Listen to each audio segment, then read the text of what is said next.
是僵尸宇宙中最恐怖的存在，专门以道家的纯阳真气为食，一身黄金盔甲，刀枪不入，上能屠龙撼天，下能引渡瘟神。金甲僵尸，给我开枪打！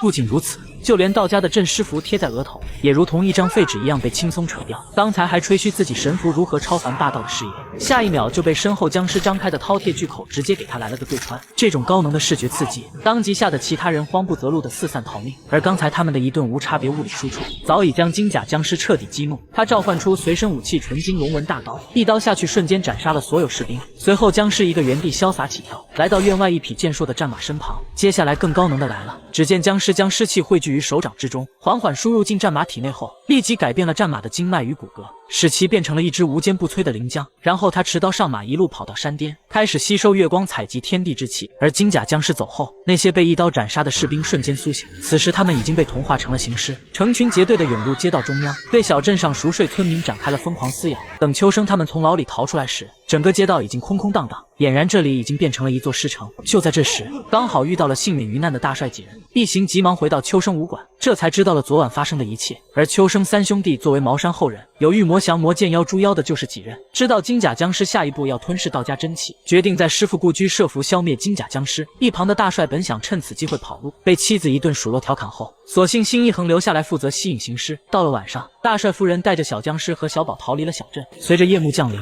行尸们从阴暗处来到大街之上。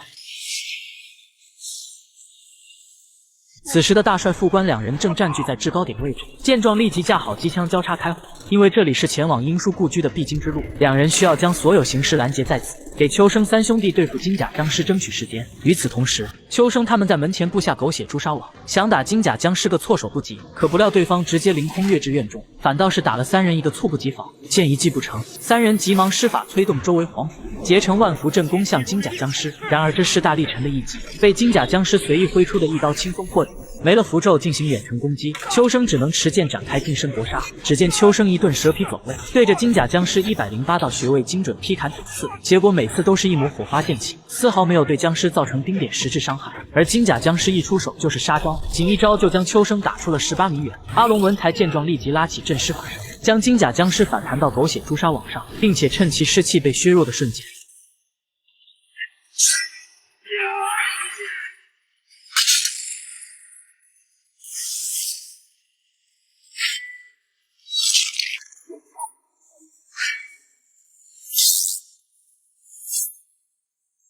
随后金甲僵尸进入暴走模式，原地一个腾空跃至半空，在空中蓄力后，以迅雷之势重重砸向地面，仅仅落地时带出来的冲击波，就把秋生三人给震成了重伤。另外一边，大帅副官两人在换弹夹之际，被躲在枪口下的师爷给偷了夹。随着上来的形势慢慢逼近，大帅最终也成为了其中一员。而此时的珠江大战已经转至后院，秋生三人立于法坛桌前，缓缓落下的三清画像，瞬间逼退了尾随而至的金甲僵尸。接着三人以指尖精血渡剑，开始念咒请神下凡降魔。这可是他们压箱底的大杀器。只见他们一声敕令喊出，一股道家正气直冲天际，紧接着又快速回到地面。随后白光中走出一个人影。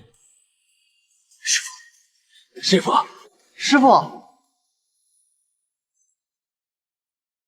师傅知道三徒弟此行诛杀僵尸是秉承他斩妖除魔的理念，颇感欣慰的他立即手结法印，念动咒语催动三柄宝剑，在将其合成一把大宝剑的同时，趁机握住对着金甲僵尸就是一顿劈砍。师傅的攻速确实快，眨眼间砍了9981刀后，他弃剑用手开始快速拍打金甲僵尸周身大穴。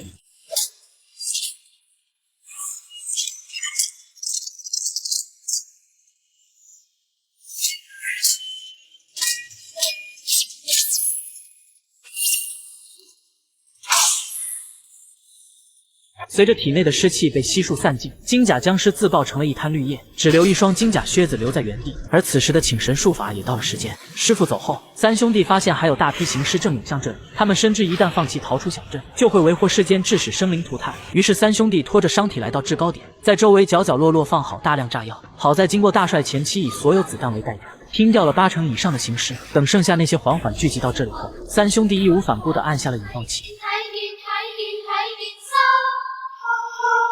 好似星星發光，睇見心